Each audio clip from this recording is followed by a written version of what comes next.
I'm going to work through all three parts of this problem. To skip ahead, look for a link in the video description. In part A, we have a volume of 36. Sticks have x and y are equal to 1, so that means our third dimension must be 36. So we have one stick with volume 36. Flats have x equals 1, and y and z are greater than 1. So we're looking for divisors of 36 that are not 1 and 36. We can use our formula for the number of positive integer divisors by finding the prime factorization of 36. We note that all divisors of 36 have in its prime factorization a power of 2, up to and including 2. That's 2 to the 0, 2 to the 1, or 2 squared, and a power of 3 that's either 0, 1, or 2. But no more than 2 for each of these. We have 3 choices for a power of 2 and another 3 choices for a power of 3, giving us a total of 9 positive integer divisors. We're going to take our 9 divisors and we're going to subtract 2 of them because we're excluding 1 and 36. When our 2 divisors are different from each other, we need to have them in sort order. So we're going to take this and divide it by 2. But because 36 is a perfect square, one of those divisors is 6. So we'll add 1 to 7 and then divide by 2 to put them in sort order. This gives us 4 flats with a volume of 36. We can list these out. X is always going to be equal to 1, and our divisors that are greater than 1 are 2 and 18, 3 and 12, 4 and 9, and because 36 is a perfect square, we have 6 and 6. That was only counted once in our formula for the number of divisors. To calculate our boxes, we must have a minimum value of x that is greater than 1. For 36, the minimum value of x is 2. This means the product of y and z is 18. So we can have 2, 2, 9 and 2, 3, 6. We can't have y and z be 1 and 18 because y has to be greater than or equal to x. Let's try x equals 3. The product of y and z is 12. We can't use 2 and 6 because that means that y is less than x. So we have 3 and 4 for y and z. When x is equal to 4, the product of y and z is 9. And for integer values, we can't get a y that's greater than 4. This gives us 3 boxes. Let's move on to part B. First, let's find the prime factorization of 210 and use that to find the number of positive integer divisors. Flats have x equals 1, which means the product of y and z is equal to 210. That means y and z have 2 of these 16 divisors in sort order, but not including 1 or 210. So we'll take 16. We'll subtract 2 for 1 and 210, which are not allowed. Half of those will be sorted correctly with y less than or equal to z. This gives us 7 flats. For our boxes, all of x, y, and z must be greater than or equal to 1. This means we must distribute our 4 primes into our 3 factors x, y, and z, which means one of these factors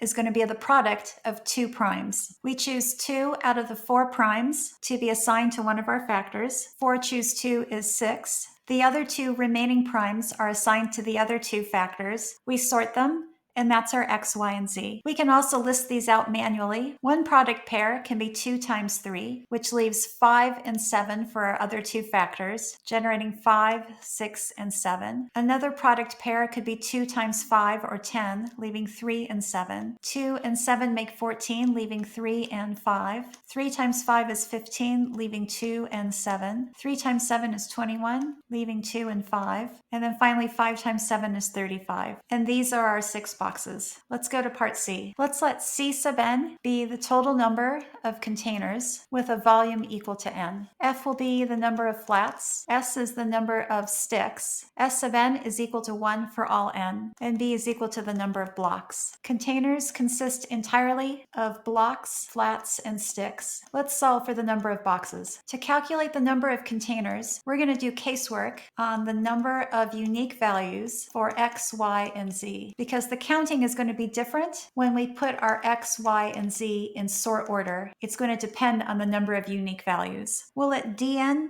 be the number of boxes where all 3 dimensions are the same. We'll let E be the number of boxes where we have only 2 unique values for our 3 factors. For example, x and y are the same, but z is different. F is going to count the number of boxes where all 3 dimensions are different. Case 1, we're going to have all 3 dimensions are the same. This happens when n is a perfect cube. That means all the exponents in the prime factorization of n are going to be some multiples of 3. When that happens, d is equal to 1, otherwise d is equal to 0. In case 2, we have 2 unique dimensions. For example, if x and y have the same value, then we need to divide up all the primes in the prime factorization of n so that x and y get the same number of each prime. So we're going to divide the primes evenly into x and y, and then whatever is left over, we're going to put into z. For example, if n is the product of 2 primes, p cubed and q squared, we can assign no primes p to x and y, and all 3 of them to z, or we could assign 1 prime to x and y, and the 3rd prime to z. Independently, we can assign no q's to x and y and both q's to z, or we could assign 1 prime q to x and y and none to z, and so on for all primes in the prime factorization. Therefore, we are counting the number of even powers of each prime that are less than or equal to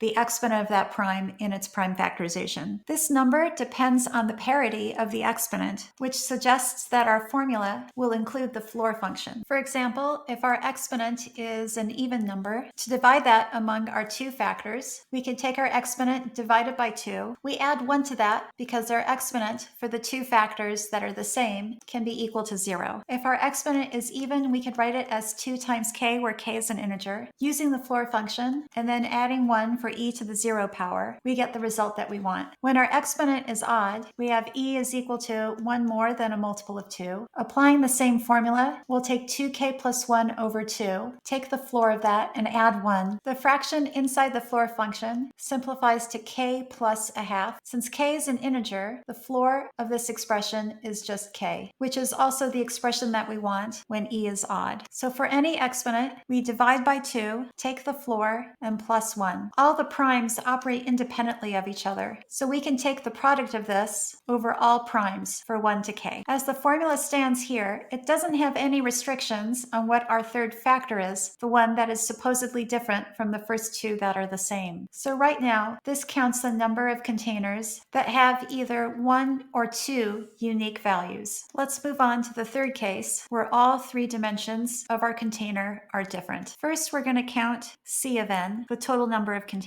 To do that, we need to assign all of these primes to our 3 factors. For example, if n equals some prime raised to the 5th power, that's like taking our 5 primes and inserting 2 dividers. The location of those dividers corresponds to the primes allocated to our 3 factors. You may have heard this called sticks and stones, where we have a total of 5 plus 2 objects, our 5 primes and our 2 dividers, and we're choosing out of those 7 objects 2 of them to be dividers. This is the number of ways of assigning our 5 primes among 3 factors. Generalizing, for each of our primes, we have the exponent number of primes plus 2 dividers to divide those primes into our 3 factors, and we're going to choose 2. All the primes can be sorted this way among our 3 factors independently, so we take the product of all these numbers. This will be the number of perfect cubes. When we have 2 factors that are the same, we're going to be counting e 3 times. E must have our x, y, and z in sort order, but this doesn't account for the sorting, so it's actually counting 3 times the quantity that we want. When all 3 factors are different, we're counting each factor that's in sort order 6 times. Now I'm going to take our earlier equation and I'm going to multiply it by 3. On the left-hand side, we have the product of these floor functions multiplied by 3, and we have 3 times d and e. I'm going to add these 2 equations and also switch sides. We have on the left-hand side 4 times d and 6 times e and f. And on the right-hand side, we'll have these 2 products. Let's divide both sides by 6. I'm going to add 1/3 of d to the left-hand side. Recall that d was the number of perfect cubes, which is 1 if n is a cube and 0 if not. So I multiply that by 1/3. Now on the left-hand side, we have c. I'm going to take this and multiply by 6 so I could put it inside the parentheses. Now let's count the number of flats. We have x equals 1, so y times z is equal to n, which means z is equal to n over y, and y is not equal to 1. Again, we use our formula for the total number of divisors, which is the product of one more than all of the exponents. We're going to exclude y equals 1 and z is equal to n. This means we're going to subtract 2 from the number of divisors. When y and z are different, we're going to put them into sort order, which means multiplying by a half. If all of our exponents are even, then we have a perfect square. This won't be in sort order because our two factors will be the same. So we'll need to add 1 to the number of divisors. So the number of flats is going to be 1/2 for the sort order. We're going to take the total number of divisors over all the primes, subtract 2, and add 1 if it's a perfect square, and 0 otherwise. So the number of blocks is as above. The number of containers minus the number of flats minus 1 for the number of sticks. Our formula for the number of containers, we have this